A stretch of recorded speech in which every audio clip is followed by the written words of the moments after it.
ఓం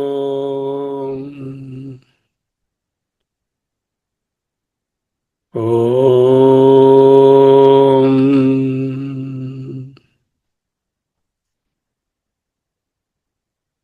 ఓం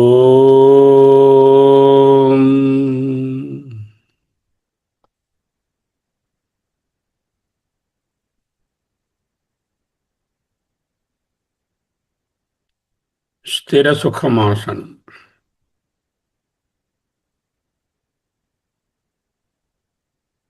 అహమస్మి అహమస్మి 2, 4, 6 అధ్యాయాలలో ఉన్న జ్ఞానయోగం పాఠను 2, 4, 5 ఉన్న వాటిని చూస్తున్నాం. సాధన చతుష్టయ సంపత్తి. జ్ఞానానికి అత్యంత ముఖ్యమైనది సాధన చతుష్టయ సంపత్తి. సాధన జ్ఞానం కాదు, జ్ఞానం సిద్ధమే, కానీ సాధన ఒకటి ఉండాలిగా. ఆ సాధనలు ప్రిపరేషన్ ఫర్ జ్ఞాన. అద్వైత సాధనలో అత్యంత కీలకమైనది సాధన చతుష్ట సంపత్తి. భగవద్గీతలో శ్రీకృష్ణుడు నేరుగా ఈ క్రమాన్ని పదాలను వాడకపోయినా 2, 4, 5 అధ్యాయాలలోని శ్లోకాలు ఈ 4 అర్హతలను పరిపూర్ణంగా చూపిస్తున్నాయి. అద్వైత పరిప్రేక్ష్యంలో వీటికి లోతైనటువంటి విశ్లేషణ ఉంది. ఏ వివేకము, డిస్క్రిమినేషన్, నిత్యానిత్య వస్తు వివేకము, నిత్యమైన దానికి అనిత్యమైన దానికి మధ్య గల తేడాను గుర్తించే శక్తి. 2:16 ఏం చెప్తున్నారు? నాసతో విద్యతే భావో నా భావో విద్యతే సతః ఉభయోరపి దృష్టవంతః అనయో తత్వదర్శిభిః. వీటిని జాగ్రత్తగా అర్థం చేసుకున్నవాడు తత్వదర్శనులు. ఏమిటి? అసత్తుకు ఉనికి లేదు, సత్తుకి ఎప్పుడూ ఉనికి లేకపోవడం లేదు. సత్తు త్రికాలాబాధ్యము, అసత్తది ఎప్పుడూ లేదు. అంటే త్రాడ్ అనేది ఉపమానంలో ఎప్పుడూ ఉంది, ఆ పాము అనే దానికి ఎప్పుడూ ఉనికి లేదు. భ్రాంతి కలగడానికి ముందు పాము లేదు, భ్రాంతి సమయంలో కూడా పాము లేదు, భ్రాంతియే ఉంది. భ్రాంతి పోయాక ఎలాగూ లేదు. అది అసత్, భ్రాంతి. సత్తైనటువంటి త్రాడు 3 కాలాలలోనూ ఉంది. 3 కాలాలు అంటే భ్రాంతికి ముందు, భ్రాంతి సమయంలో, భ్రాంతి పోయిన తరువాత. తత్వదర్శనులు, జ్ఞానులు అసత్తుకు ఉనికి లేదని, సత్తుకు నాశనం లేదని తెలుసుకున్నారు. ఈ శ్లోకమే వివేకానికి పరమావధి. దేహేంద్రియాలు, జగత్తు, ఈ అనుభవాలు ఇవన్నీ అసత్, నిరంతరం మారేవి. ఎందుకు అసత్తు, ఎందుకు మిథ్య? దృశ్యత్వం, కారణత్వం, ఆగమ అపాయుత్వం, పరతంత్రత్వం, అనిత్యత్వం. వీటి వలన అసత్ అంటే సత్తు, మార్పు లేనిది. రెండింటిని వేరు చేసి చూడడమే అద్వైత వివేకము. వైరాగ్యం, డిస్పాషన్. వివేకం ద్వారా పొందిన జ్ఞానంతో ప్రాపంచిక భోగాల పట్ల ఆసక్తి వదులుకోవడమే వైరాగ్యము. దీనినే వైరాగ్యానికి ఇంకొక పేరు సన్యాసం. సన్యాసం అన్నా, త్యాగమన్నా, వైరాగ్యమన్నా ఒకటే అర్థం. సన్యాసం అంటే కాషాయ బట్టలు, త్యాగం అంటే సినిమాల్లో ఏదో హీరోయిన్ ఇంకో హీరోయిన్ కోసం అని తన ప్రేమికుడిని త్యాగం చేసింది, అది కాదు. వదులుకోవడం, డిస్పాషన్. దేన్ని వదలాలో దాన్ని వదలడం, దేన్ని పట్టుకోవాలో దాన్ని పట్టుకోవడం, అదే వైరాగ్యం. ఏ హి సంస్పర్శజా భోగ దుఃఖయో నవయేవతే ఆద్యంతవంతః కౌంతేయ నతేషు రమతే బుధః. ఏవైతే ఇంద్రియాల స్పర్శతో, విషయాలతో కలుగుతాయో అవన్నీ దుఃఖయోనులే, అవన్నీ దుఃఖాన్ని కలిగించేవే. అంచేత అవి ఆద్యంతవంతములు, ఆగమాపాయులు. తేషు వాటి యందు బోధ పండితులు నరమతే రమించరు. ఇంద్రియ భోగాల వల్ల కలిగే సుఖాలు ఆది అంతాలు కలిగినవి, కేవలం దుఃఖయోనులు, దుఃఖ కారణములు. ఈ నిశ్చయానికి వచ్చి వాటిని దూరంగా ఉంచుకోవడమే వైరాగ్యము లేక త్యాగము లేక సన్యాసం. రాగము అంటే అటాచ్మెంట్, విరాగము అంటే అటాచ్మెంట్ లేకపోవడం, విరాగమే వైరాగ్యం. అధ్యాయం 4:21లో ఆశని వదిలి నిరాశీహి యత చిత్తాత్మ త్యక్త సర్వ పరిగ్రహ శారీరం కర్మల కేవలం కర్మ కుర్వన్న ఆప్నోతి కిల్బిషం అంటూ శరీర పోషణకు కావలసిన కర్మలు మాత్రమే చేయడం వైరాగ్య స్థితికి నిదర్శనం. సన్యాసంలో ఉన్నవాళ్ళు ఏం చూస్తారు? ద మినిమలిస్టిక్ క్రియాస్ or actions require to sustain themselves. అంతే తప్ప ఇంకా ఏ విధమైనటువంటి క్రియలు కర్మలు ఇక్కడ లేవు.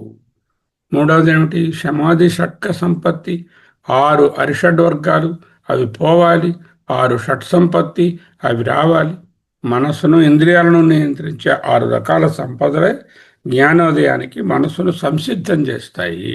సమాధమాదులు జ్ఞానాన్ని ఇవ్వు, జ్ఞానానికి ప్రిపేర్ చేస్తాయి, రెడీ చేస్తాయి. శమము, మనోనిగ్రహము. 5:19లో మనసు బ్రహ్మభావంలో సమంగా స్థిరపడడం. దమము, ఇంద్రియ నిగ్రహం. శీతోష్ణ సుఖ దుఃఖేషు తదా మానాపమానయో అనేటటువంటి శ్లోకంలో 2:14లో శీతోష్ణ సుఖ దుఃఖాలను ఇచ్చేటటువంటి ఇంద్రియాలను ఓర్చుకోవడం. ఉపరతి, కర్మల నుండి విరమణ. సాక్షి 5:13లో 9 ద్వారాల పురంలో నవద్వారే పురేదేహి నైవ కుర్వన్ నకారయన్ అనేటటువంటిది ఉపరతిని సూచిస్తుంది. తరువాత తితిక్ష, కష్టాలను ఓర్చుకోవడం. 2:15లో సుఖదుఖాల పట్ల సమదుఃఖ సుఖం దేహం సోమృతత్వాయ కల్పతే అని ఒకచోట తాం తితిక్షస్వ భారత ఆగమోపాయనో అనిత్య.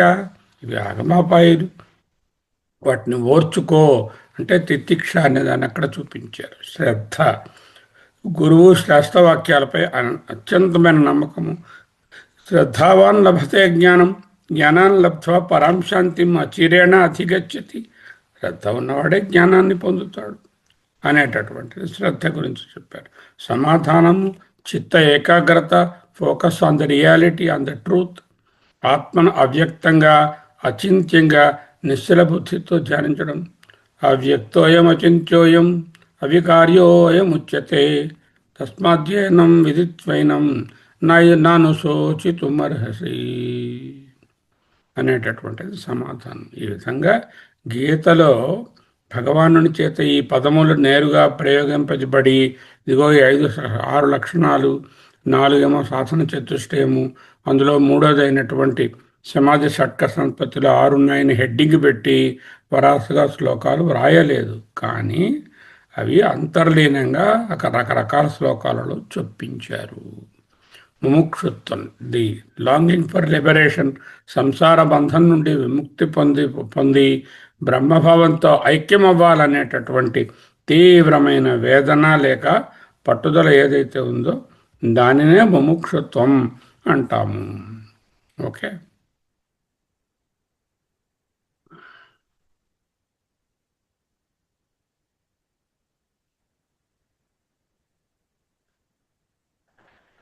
జీకే శ్లోకాల్లో ఉంది.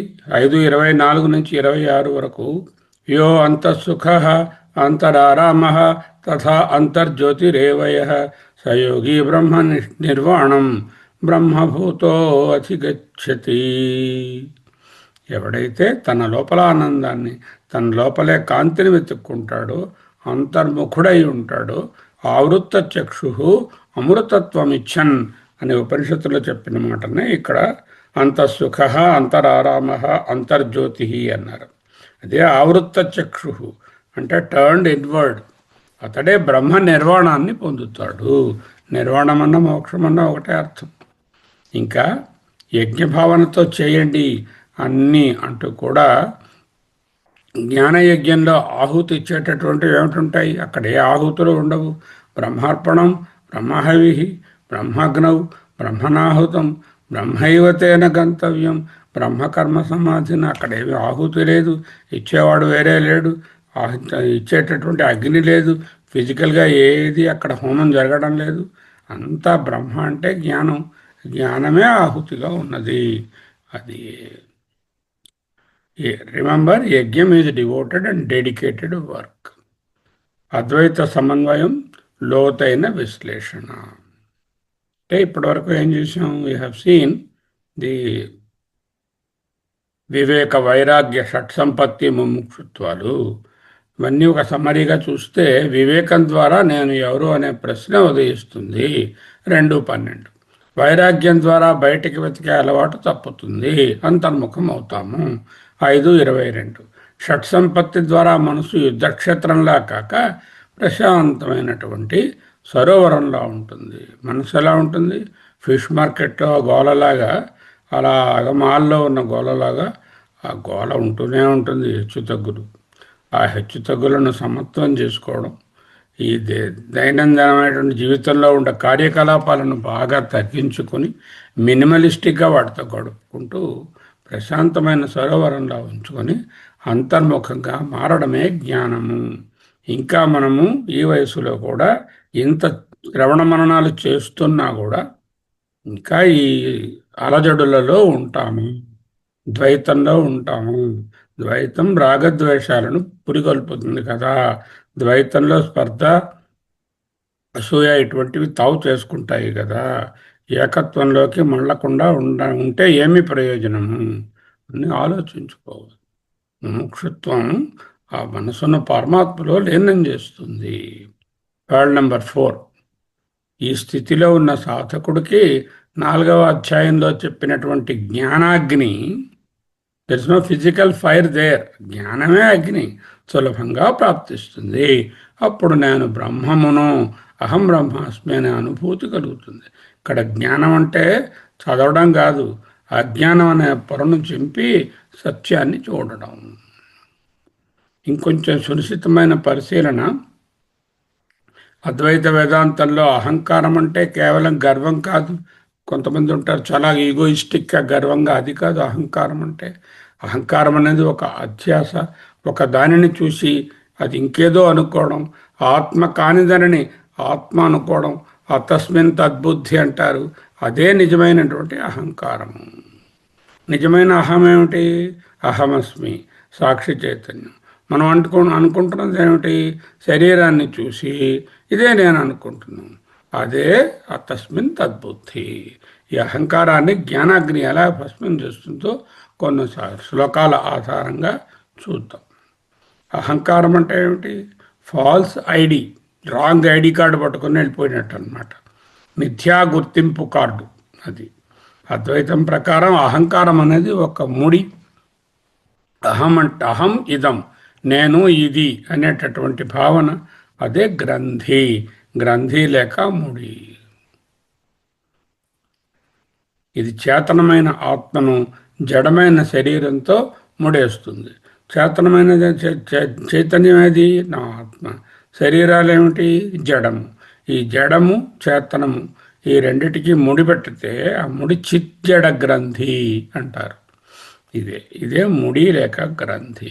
గీత ఆధారంగా దేహి ఈ శరీరంలో బాల్యము యవ్వనము ఎలా పొందుతాడో అలాగే వస్త్రాలు మార్చినట్లుగా ఈ శరీరాన్ని కూడా మారుస్తూ ఉంటాడు. దీనికోసం పండితులు దుఃఖించరు. అహంకారం మనకు నేను ఈ శరీరము, నేను పుట్టాను, నేను పెరిగాను, నేను మరణిస్తాను, ఇవన్నీ నావి అనేటటువంటి భ్రమను నిరంతరం కలిగిస్తూనే ఉంది. ఎన్ని మార్లు వినండి, చెప్పండి, ఈ భావం పోదు. జ్ఞానాగ్ని మొదట ఈ దేహాత్మ బుద్ధిని దహిస్తుంది. నేను మారే వస్త్రాన్ని, నేను మారే శరీరాన్ని కాదు, నేను మారే వస్త్రాన్ని కాదు, వస్త్రం ధరించినటువంటి ఆత్మను, ఐఎమ్ ద దేహి, ఐఎమ్ నాట్ ది దేహ అనే నిశ్చయం కలగడమే అహంకార దహనానికి తొలిమెట్టు. జ్ఞానాగ్ని అంటే ఏమిటి? జ్ఞానం ఒక అగ్ని వంటిదని కృష్ణుడు వర్ణించారు. జ్ఞానాగ్ని దగ్ధ కర్మాణం. అగ్ని చెత్తనంతా ఎలా కాల్చేస్తుందో, ఇంట్లోనే చాలా చెత్త పెరిగిపోయింది, ఆ చెత్తను కాల్చాలంటే అగ్ని ఉండాలి. అలాగే మనసులో ఎంతో చెత్త పెరిగిపోయింది, ఈ చెత్తనంతటినీ మనం దహించాలంటే అగ్ని కావాలి. ఆ అగ్ని జ్ఞానమే. ఏమిటా జ్ఞానము? స్వరూప జ్ఞానము. విరూపం కాదని తెలుసుకోవడం. నేను ఫలానా వాడిని కాదు, ఈ ఆత్మ అని తెలుసుకోవడమే జ్ఞానం. జ్ఞానం అజ్ఞాన మూలాన్ని, అహాన్ని, అహంకారాన్ని అలా కాల్చేస్తుంది. కర్తృత్వ దహనం, బర్నింగ్ ద డూయర్షిప్. అహంకారం యొక్క ప్రధాన లక్షణం ఏమిటి? నేను చేస్తున్నాను, అహంకర్త అనుకోవడం. 4:18లో కర్మణ్యకర్మ యః పశ్యేత్ అంటే కర్మలలో అకర్మను ఎవరు చూస్తారో అంటే బర్నింగ్ ద డూయర్షిప్. లోతైన విశ్లేషణ. జ్ఞానాగ్ని ప్రవేశించినప్పుడు సాధకుడు తన ఇంద్రియాలు బుద్ధి పనిచేస్తున్నా తాను కేవలం సాక్షిగా ఉన్నానని గ్రహిస్తాడు. నేను కర్తను కాదు అనే స్పృహ కలగగానే అహంకారం తన తాలూకా శక్తిని కోల్పోతుంది. నిప్పులో వేసినటువంటి విత్తనం ఉందనుకోండి, రోస్టెడ్ సీడ్, అది మళ్ళీ మొలకెత్తుతుందా? మొలకెత్తదు. అలాగే జ్ఞానాగ్నిలో కాలినటువంటి కర్మలు అహంకారాన్ని పెంచే అవకాశమే లేదు. సర్వం బ్రహ్మమయం, అహాన్ని కరిగించే ప్రక్రియ. అహంకారం ఎప్పుడు నేను ఇతరుడు, నేను ఇతరుడు, నేను ఇతరుడు, ఇది ద్వైతం. ఇతరుడు అనే భావన లేకపోవడమే అద్వైతం. నేను చూశాను టేబుల్లో, నేను ఇతరుడు, అస్మత్ యుష్మత్ అనేది ద్వైతంలో బతుకుతుంది. అద్వైత జ్ఞానాగ్ని ఈ వేరుతనాన్ని, వేరుభావాన్ని కడిగి వేస్తుంది. బ్రహ్మార్పణం బ్రహ్మహవిహి అనేటటువంటి శ్లోకము సర్వం బ్రహ్మమయం అని చెప్పడానికి. ఇక్కడ అర్పించేవాడు వేరు కాదు, అర్పించబడేది వేరు కాదు, అంతా ఒకటైనప్పుడు ప్రత్యేకమైన నేనునే అహంకారానికి తావు లేదు. సముద్రంలో కలిసినటువంటి నది నీటి చుక్కకు తన పాత గుర్తింపు ఎలా ఉండదో, యదా నద్యః చందమానాః అష్టంగత్వం అమరూపే విహాయ అని చెప్పినట్టుగా బ్రహ్మజ్ఞానంలో లీనమైన అహంకారం ఆ విధంగా అంతరించిపోతుంది. నవద్వారే పురే దేహి సాక్షి. అహంకారం మనల్ని పనుల్లో ఇరికిస్తుంది. ఇట్ బైండ్స్, బంధిస్తుంది. చూశాము, ద్వైతం బంధిస్తుంది, ఆ ద్వైతం విడిపిస్తుంది. జ్ఞానాగ్ని మనలను విడదీస్తుంది. It liberates from the worldly things. సర్వకర్మాణి మనసా సన్యస్య ఆస్తే సుఖం వసి నవద్వారే పురే దేహి నైవ కుర్వన్న కారయన్. జ్ఞాని తన మనసులో అన్ని కర్మలను సర్వకర్మాణి మనసా సన్యస్త, ఫలితాన్ని కర్తృత్వాన్ని కూడా విడిచి 9 ద్వారాల శరీరంలో సుఖంగా ఉంటాడు. ఇందులో సర్వకర్మాణి అనడం జ్ఞానానికి నిదర్శనం. ఓన్లీ కామ్యకర్మలనే త్యజిస్తాడు, నిష్కామ కర్మలను చేస్తాడు అంటే కర్మయోగం. ఇక్కడ సర్వకర్మాణి అని అన్నారు కాబట్టి ఇది జ్ఞానయోగానికి సంబంధించి. అజ్ఞానం, నేను ఈ నగరానికి యజమానిని, పనులన్నీ నేనే చేయాలి అనుకోవడం. నేను ఈ నగరంలో నివసించే అతిథిని మాత్రమే. నగరమేది? ఇదిగో ఈ శరీరమే. నవద్వారే పురే. ఈ పురి శరీరము ఒక ఇల్లు, లేక ఒక ఊరు, ఒక నగరము. Be a guest in this home. Be a guest in your own home అనకూడదు. There is nothing like your own home anywhere. In this home where you are staying they be like a guest. పనులన్నీ ప్రకృతి గుణాల వల్ల జరుగుతున్నాయి. గుణాగుణేషు వర్తంత ఇతి మత్వా న సజ్జతే అని తెలుసుకోవడం. ఇదే సాక్షిభావం అహంకారాన్ని పూర్తిగా భస్మం చేస్తుంది. అహంకార దహనానికి ఒక స్టెప్ వైజ్ అప్రోచ్. స్థూల అహంకారము, నేను ఈ శరీరాన్ని, ఇంద్రియాలను అంటే అహంకార స్థితి. జ్ఞానాగ్ని ప్రభావం ఆత్మనిత్యత్వం, ఫలితం మరణ భయం కలుగుతుంది. ఎప్పుడైతే నేను శరీరాన్ని కాదు అని ఆ రాంగ్ ఐడెంటిటీని వదులుకున్నానో అప్పుడు మృత్యు భయము, ఇతర భయాలు కూడా ఉండవు. సూక్ష్మ అహంకారం అంటే కర్తనం, the doership, it is in the mind. So శరీరం అనేది బయట స్థూలంగా కనిపిస్తూ ఉంటే ఈ కర్త అనేటటువంటి భావము అది భావన కదా, ఇట్స్ అన్ అబ్స్ట్రాక్ట్ నౌన్. ఆ కర్త అనేటటువంటిది మనసులో ఉంటుంది. భావన మాత్రకమైన నామవాచకము కర్త అనేది. కర్మలో ఆ కర్మని చూస్తాడప్పుడు. ఎప్పుడైతే కర్త లేడు ఒత్తిడి, ఆందోళన పోతాయి.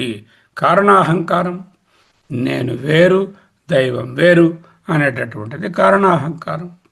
అంటే నేను ద్వైతము, ఉపాసకుడు, ఉపాస్యము, కర్మ చేసేవాడు, కర్మ చేయబడే కర్మ, దాని ద్వారా ఆరాధించే దేవుడు అనేటటువంటి ప్లూరాలిటీ. సర్వం బ్రహ్మమయం అని తెలుసుకుంటే అద్వైత సిద్ధి లేక మోక్షము. స్థూల అహంకారము, సూక్ష్మ అహంకారము, కారణ అహంకారం. జ్ఞానయోగ సారాంశము పాల్ నంబర్ 5. అహంకారం అనేది చీకటి లాంటిది. దానిని కొట్టాల్సిన అవసరం లేదు. దానికి వాక్యూమ్ క్లీనర్ అక్కర్లేదు. దానికి విష్ణు సహస్రనామం చదివితే చీకటి పోదు. దానికి జపం చేస్తే చీకటి పోదు. దానికేమో ఒక్కటే మార్గం, జ్ఞానం అనే దీపాన్ని వెలిగించడమే. అప్పుడు చీకటి తనంతట తానుగా మాయమైపోతుంది. సర్పం, భ్రాంతి సర్పాన్ని పోగొట్టడానికి కర్రక్కర్లేదు, 10 మందిని పిలవక్కర్లేదు. తెలుసుకోవడమే. లైట్ వేసి త్రాడే అని తెలుసుకుంటే ఆ పాము ఎక్కడ లేనే లేదు, అసలు ఎప్పుడూ లేదు. ఉందనిపించినది కూడా, ఆ భ్రాంతి కూడా పోతుంది. పాము పోదు, భ్రాంతి పోతుంది. జగత్తు పోదు, జగత్తుని, ఆ జగత్తు సత్యమనేటటువంటి భ్రాంతి పోతుంది. ఎప్పుడైతే నేను బ్రహ్మమును, అహం బ్రహ్మాస్మి అనే సత్యం అనుభవంలోకి వస్తుందో అప్పుడు అహంకారం ఏమిటవుతుంది? తనకి ఇంకా ఉనికి లేదు, కంప్లీట్గా డిస్మెంటల్ అయిపోయింది అహంకారం. అనంతమైనటువంటి పరమాత్మతో కలిసిపోతుంది. ఇదే జ్ఞానయోగం యొక్క పరమావధి. మరి కొంచెం సునిశ్చితమైన పరిశీలన చేసి జ్ఞానయోగ సాధనలో జ్ఞానాగ్నిని వెలిగించాలి, రగిలించాలి. దానికి కావలసినటువంటి ఇంధనం ఉండాలి. అగ్నిని రగిలించాలంటే అక్కడ కట్టెలు ఉండాలి. ఇక్కడ ఏమిటి? శ్రద్ధయే అక్కడ. యథా ఏతాంసి సమిత్తోగ్నిర్ భస్మసాత్ కురుతే తథా. అటు ఏ విధముగా మండుతున్నటువంటి అగ్ని కట్టెలను దహించి వేస్తుందో అలాగే ఈ శ్రద్ధ అనేటటువంటి ఇంధనాన్ని కలిగి ఉంటే ఆ అగ్నిని వెలిగించే హస్తము గురువు. గురువుగారు అగ్నిని వెలిగించాలి. ఇంధనం ఉన్నంత మాత్రం సరిపడదు, దానికి నిప్పు పెట్టి వెలిగించాలి. ఆ వెలిగించేది గురువు శాస్త్రం. అద్వైత మార్గంలో ఇవి రెండు ఎంత కీలకము 4వ అధ్యాయంలోని జ్ఞానకర్మ సన్యాస యోగంలో కొన్ని శ్లోకాల ద్వారా చూద్దాం. గురుసేవ చాలా ఇంపార్టెంట్. జ్ఞానయోగ ప్రాప్తికి, జ్ఞానప్రాప్తికి యోగ ప్రాప్తి ఎలానూ వచ్చింది. జ్ఞానప్రాప్తికి మూల శ్లోకం తద్విద్ధి ప్రణిపాతేన పరిప్రశ్నేన సేవయా ఉపదేక్ష్యంతి తే జ్ఞానం జ్ఞానిన తత్వదర్శిన. అద్వైత జ్ఞానం అనేది పుస్తకాలు చదివితే వచ్చేది కాదు, అది ఒక అనుభూతి. ఈ అనుభూతి పొందే ప్రక్రియను శ్రీకృష్ణుల వారు ఈ కింది శ్లోకంలో చెప్పారు. ప్రణిపాతేన అంటే వినయము, శరణాగతి. నిపాతము అంటే పాతం అంటే పడిపోవడం, కింద పడుకోవడం, సాష్టాంగం. నిపాతము బాగా కింద పడుకోవడం, సరెండర్ అవ్వడం. ప్రణిపాతేన ప్రకృష్టంగా అది చేయడం ప్రణిపాతం. 2 ఉపసర్గలు వేశారు. ని అనే ఉపసర్గలు పాత అనేటటువంటి ధాతువునకు వేస్తే ప్రణిపాతేన. అహంకారాన్ని పక్కన పెట్టి గురువుగారి ముందు మోకరిల్లడం, ఫిజికల్గా నమస్కారం చేయడం, సాష్టాంగపడడం అని కాదు. అక్కడ మానసికంగా సరెండర్ అవడం, మనసును, ఇంద్రియాలను, బుద్ధిని గురుపాదాల దగ్గర ఉంచడమే కానీ ఫిజికల్గా గురువు పాదాలను పట్టుకోవడం అని కాదు. గురువు పాదాలు అంటే మళ్ళీ అక్కడ ఫిజికల్ ఫుట్ కాదు. గురువు రంఖ్రి పద్మే మనశ్చేన్న లగ్నం అంటే గురోరుక్త మార్గే మనం యస్య లగ్నం. గురువుగారి పాదాలంటే గురువుగారు బోధించినటువంటి మార్గము. ఆ మార్గాన్ని పట్టుకోవాలి. ఎన్నోసార్లు చెప్తారు గురువుగారు, మనకు ఆ మార్గం అక్కరలేదు, పెడచెవిని పెడతాము. అలా చేయకుండా ఉండడమే ప్రణిపాతేన.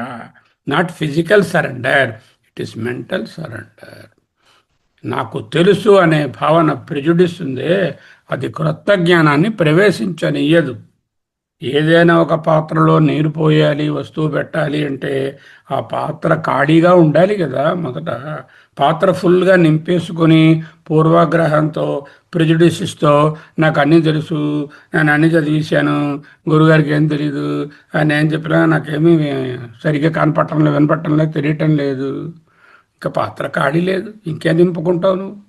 ఖాళీగా ఉంటే సరిపడదు, అది బోర్లించి ఉండకూడదు. ఆ పాత్ర తెరచి ఉండాలి. An open mind and an empty mind. The emptiness is different from blank. It's not blank mind. It is an empty mind. It is ready to receive. The container must be very prepared to receive the knowledge. That is the pranipatena. Next one, pariprasnena. అంటే జిజ్ఞాస ఉండాలి. గుడ్డి నమ్మకం కాదు, వేదాంతం blind belief కాదు, వేదాంతం లోతైనటువంటి విచారణ, శ్రవణ మననాలు చేయాలి. ఈ చెప్పినటువంటిది ఏమిటి అనేది శ్రవణం, అది నాకు అది నిజమా, దాన్ని నమ్మవచ్చునా అనే మననము, దానిలో నేను నివసిస్తానా అనేటటువంటిది అనుభవము, అదే నిధిధ్యాసన. What is the truth? శ్రవణం.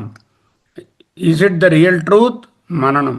Can I live the truth? Is the నిధిధ్యాసన. నేను ఎవరు, ఈ జగత్తు ఏమిటి అని తర్కబద్ధంగా యుక్తితో ప్రశ్నించి తెలుసుకోవడం, అదే పరిప్రశ్నేనా సేవయా. ఇక్కడ నిస్వార్థమైన సేవ. ఇటువంటి నిస్వార్థమైనటువంటి సేవ చేయడం వలన చిత్త ఏకాగ్రత, చిత్తశుద్ధి ఏర్పడుతుంది. గురువు పట్ల, శాస్త్రం పట్ల భక్తి ఏర్పడుతుంది. తత్వదర్శిన, జ్ఞానులు అనడం కాకుండా తత్వదర్శనులు అన్నాడు ఆయన. అంటే కేవలం శాస్త్రాలు తెలిసినటువంటి స్కాలర్షిప్ కాదు నాన్న, ఇక్కడ సత్యాన్ని దర్శించిన వారు, అనుభూతి చెందినవారు, అటువంటి గురువు ద్వారానే జ్ఞానోదయం సాధ్యం అంటూ చెప్పారు. శ్రద్ధ, జ్ఞానానికి అర్హత ముఖ్యం. శ్రద్ధ గురువు ఉపదేశించిన అది మనలో మనసులో పనిచేయాలి అంటే శ్రద్ధ అనే భూమి స్థిరంగా ఉండాలి. వ్యవసాయదారుడు విత్తనాన్ని మంచి విత్తనాలు పెట్టుకున్నాడు, వాటికి సరైనటువంటి భూమి దొరకకపోతే ఆ విత్తనాలు సరిగా మొలకెత్తవు.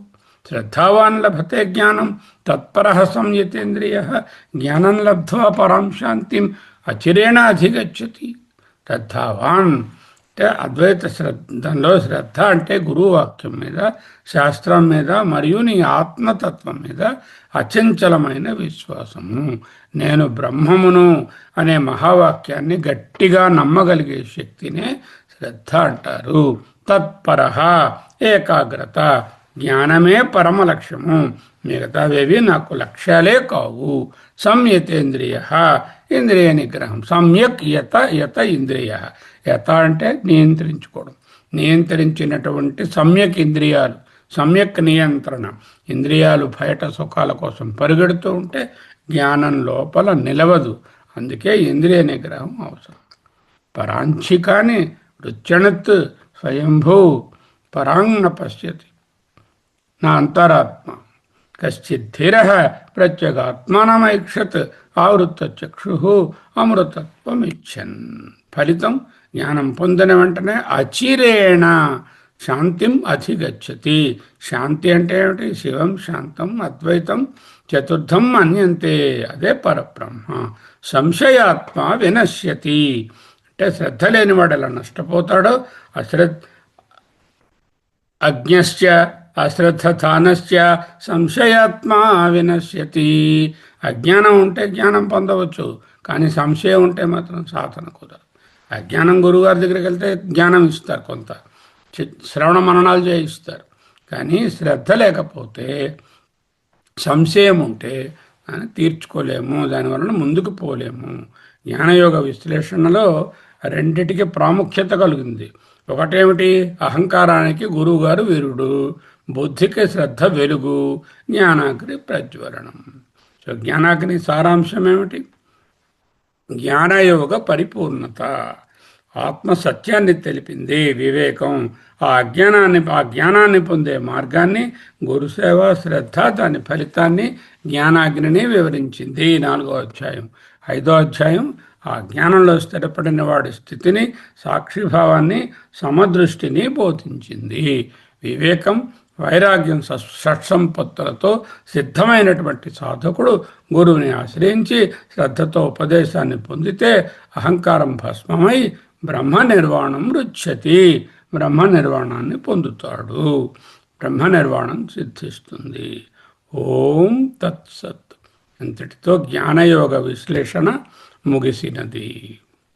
అహమస్మి అహమస్మి అహమస్మి అహమస్మి అహమస్మి అహమస్మి అహమస్మి అహమస్మి అహమస్మి అహమస్మి అహమస్మి అహమస్మి అహమస్మి అహమస్మి అహమస్మి అహమస్మి అహమస్మి, అహమస్మి, అహమస్మి, అహమస్మి. స్వస్తి.